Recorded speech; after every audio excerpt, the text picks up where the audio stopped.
today we'll be discussing gyro error, compass error, present variation, and deviation. We have this value of gyro heading, which is 0.060 degrees, compass heading 0.53 degrees,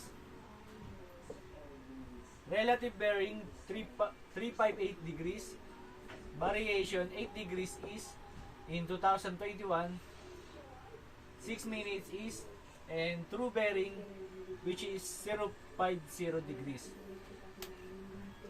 First, we need to get gyro bearing. We need to get gyro bearing.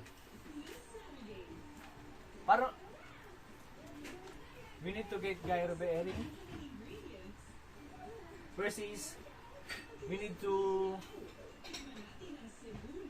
add gyro heading and relative bearing. Gyro heading,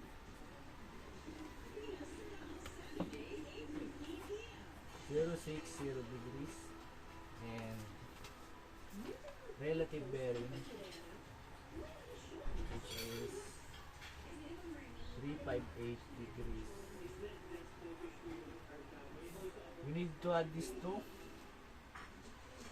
so that equals is the gyro bearing total are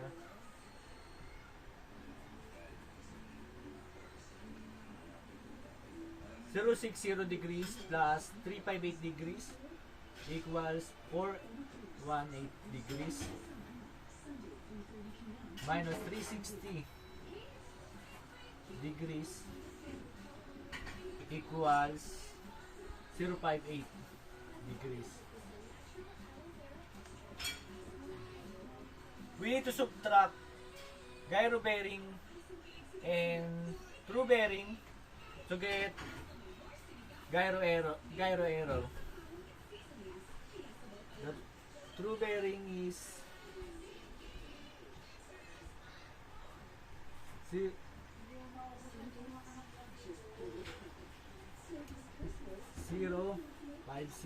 degrees. We need to subtract it. 0.58 degrees minus 0.50 degrees is equals to gyro error.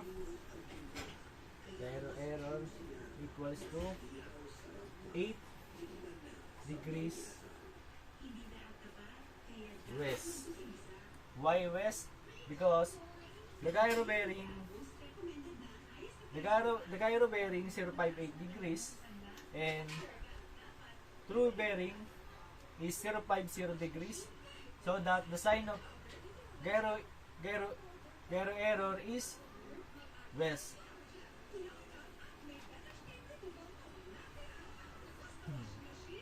Next is gyro bearing. We can get the true heading by adding gyro error and gyro heading. Gyro heading 0.60 degrees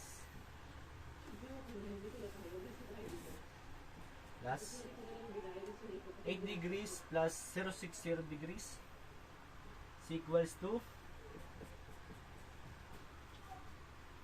0.68 degrees. 8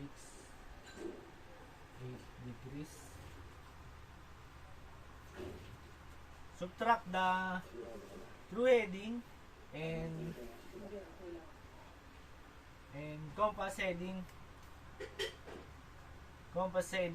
to get compass error.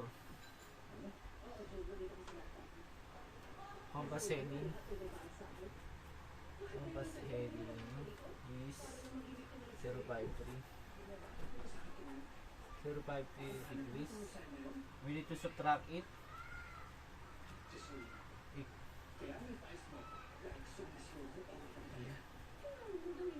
Total of 0 0.5 0.15 degrees is y is if the compass is west, it's west, but is west it west, but in this situation it's not so that the sign is east. To get present variation, should update the date 2021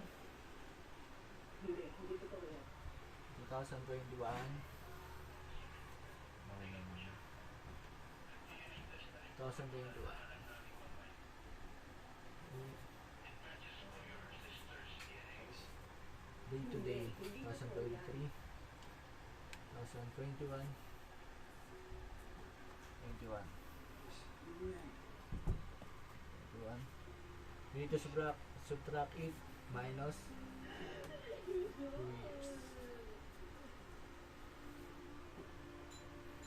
years. Then multiply to the rate of variation.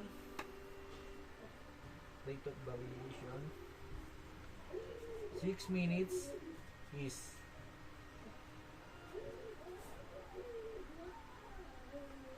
equals to 12 minutes is convert to degree or 0.2 degrees is to convert to minutes to convert to degree. We need to do is 12 minutes divide 60 minutes, so that this is the answer.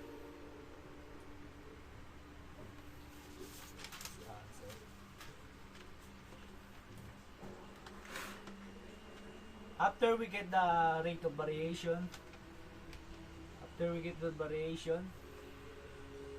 next thing to do is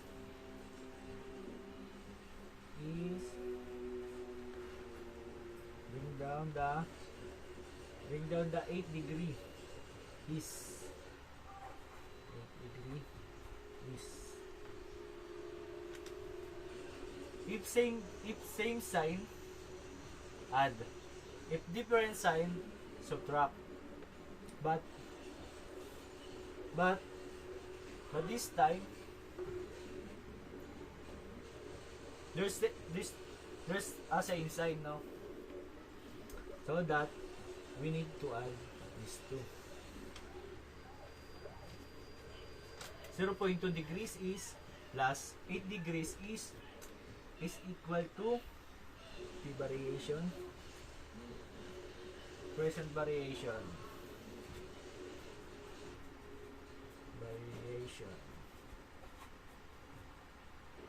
was to 8.2 degrees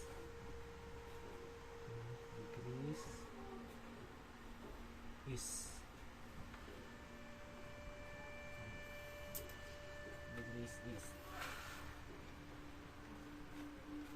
to get in deviation, all we need to do is variation. Bring down the variation is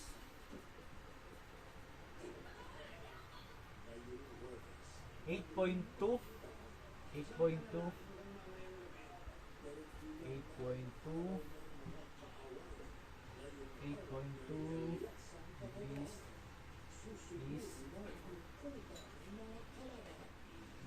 is in getting deviation, it's either add or subtract, but depends on the sign, but first we reverse the sign of variation from east to west. From east to west. Again, same sign, add, different sign, subtract. But this time, there's a different sign so that we need to subtract it. We need to subtract it. 0.15 degrees is minus 8.2 degrees west is equals to deviation 6.8 degrees is why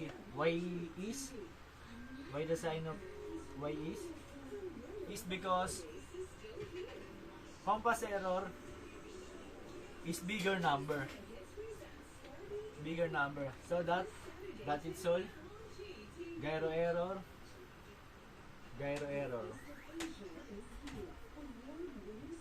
compass error, present variation, and deviation. So that's all.